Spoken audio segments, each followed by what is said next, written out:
Assalamualaikum warahmatullahi wabarakatuh. Perkenalkan, nama saya Cut Faradila Ramli dari kelas Teknik Perminyakan D dengan NIM 1901211. Saya akan mempresentasikan tentang pemeriksaan transfer panas melalui tabung dempel dengan nanofluid. Pertumbuhan teknologi yang memaksa bidang lain untuk menyesuaikan diri dengan kemajuan mengenai bidang panas. Alat transfer panas ini juga berperan penting dalam segala aspek kehidupan, terutama khususnya industri. Sifat fisik nanofluid. Nanofluid adalah cairan yang mengandung partikel yang berukuran nanometer yang disebut nanopartikel. Cairan ini adalah suspensi koloid yang direkayasa dari partikel nano dalam cairan basah. Nanopartikel yang digunakan dalam nanofluida biasanya terbuat dari logam, oksida, karbida, atau nanotub karbon. Koloid adalah campuran fase yang terpisah di mana suatu zat, partikel larut atau larut terdispersi secara mikroskopis tersuspensi di seluruh zat lain. Governing equation and boundary condition. Navier-Stokes adalah persamaan utama yang mengatur aliran turbulen dan kondisi mapan dalam tabung. Model matematika mengenai simulasi numerik dari tabung bundar yang memiliki permukaan berlangsung pipit, yaitu tabung, satu mulus dan satu lagi berlangsung pipit, dibuat dan dimodelkan oleh paket perangkat lunak. Jalan yang dilakukan dengan bantuan lingkungan Gambit 246 dan analisis fluent 15.0 digunakan itu untuk menstimulasikan kasus. Studi grid dan validasi kode. Keandalan dan ketepatan hasil yang diperoleh berkorelasi dengan langkah-langkah verifikasi bahwa itulah mengapa studi independensi jaringan harus dilakukan sebelum memulai simulasi prosedur. Itu diuji 3 kali setiap kasus dan grade independency index 0,89 dan 0,91 untuk faktor gesekan dan bilangan Nusselt seperti yang digambarkan. Nilai ini mendekati 1 dan menunjukkan bahwa hasil simulasi dapat diterima. Proses validasi harus mengikuti verifikasi secara langsung untuk memastikan keakuratan studi independen jaringan.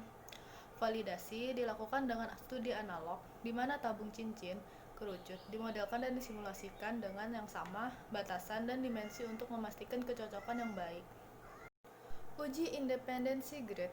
Studi ketergantungan grid yang direpresentasikan oleh the Grid Independence Index adalah wajib untuk semua simulasi, dan itu harus dilakukan untuk kasus uji apapun. Namun, independensi jaringan haruslah terbukti pada simulasi. Proses pasca koefisien perpindahan panas. Ada beberapa cara untuk mengukur koefisien perpindahan panas thermal.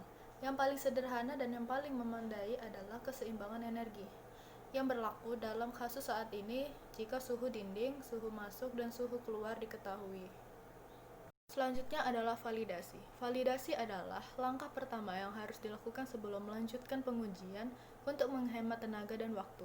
Validasi studi saat ini dilakukan dengan studi analog, dengan pemodelan dan pengujian tabung halus dan memiliki spesifikasi dan sifat yang sama seperti pada studi banding. Dan juga dilakukan pada kondisi batas yang sama untuk mendapatkan validasi yang memadai dan fidelitas seperti gambar 4. Gambar tersebut menunjukkan kecocokan yang identik antara hasil saat ini dengan deviasi maksimum 3,6%. Penyimpangan maksimum ini dapat diterima dengan pertimbangan sifat studi saat ini sebagai studi simulasi. Sebuah tabung harus diuji di set dengan ZNO nanofluid untuk memeriksa efek dari fluida tersebut secara halus, dan juga untuk memeriksakan efek masing-masing parameter dalam peningkatan perpindahan panas. Efek dari parameter solo atau nanofluid ditunjukkan pada gambar 5. Gambar sebelumnya menunjukkan bahwa efek nanofluida dalam tabung harus yang menunjukkan peningkatan yang baik dalam koefisien perpindahan panas. Gambar ini menunjukkan perpindahan panas yang stabil pada hilir tabung karena fluida jenuh dengan panas di wilayah itu dan tidak dapat terbawa lebih panas. Seperti yang telah disebutkan, studi saat ini direncanakan dan dilakukan di bawah aliran turbulen dan kondisi fluks panas konstan. 2 tabung diuji, satu mulus dan satunya lagi berlangsung pipit. Itu yang pertama digunakan dalam validasi dan keduanya digunakan dengan ZNO nanofluid. 5 fraksi volume 0,2, 0,4, 0,6, 0,8, dan 1 diuji untuk memeriksa efek nanofluida tersebut baik dalam bentuk berlangsung pipit maupun halus. Seperti yang umum diketahui, koefisien perpindahan panas berbanding lurus dengan permukaan luas dan laju aliran. Oleh karena itu, jelas disimpulkan bahwa koefisien perpindahan panas akan meningkat dalam tabung berlangsung pipit dan peningkatan akan memaksimalkan jika menggunakan kedua nanofluida dengan langsung pipit. Gambar 6 sampai dengan 10 memastikan ekspektasi sebelumnya di mana koefisien perpindahan panasnya jelas meningkat saat jumlah Reynolds dan fraksi volume meningkat. Peningkatan maksimum itu memperhatikan pintu masuk tabung karena perbedaan suhu maksimum di wilayah ini. Sedangkan panas nilai koefisien transfer drop ujung tabung, angka-angka ini menunjukkan angka maksimal peningkatan pada nomor Reynolds 12.000 dan fraksi volume 1, dan kinerja yang lebih buruk terdeteksi pada bilangan Reynolds 6.000 dan fraksi volume 0,2.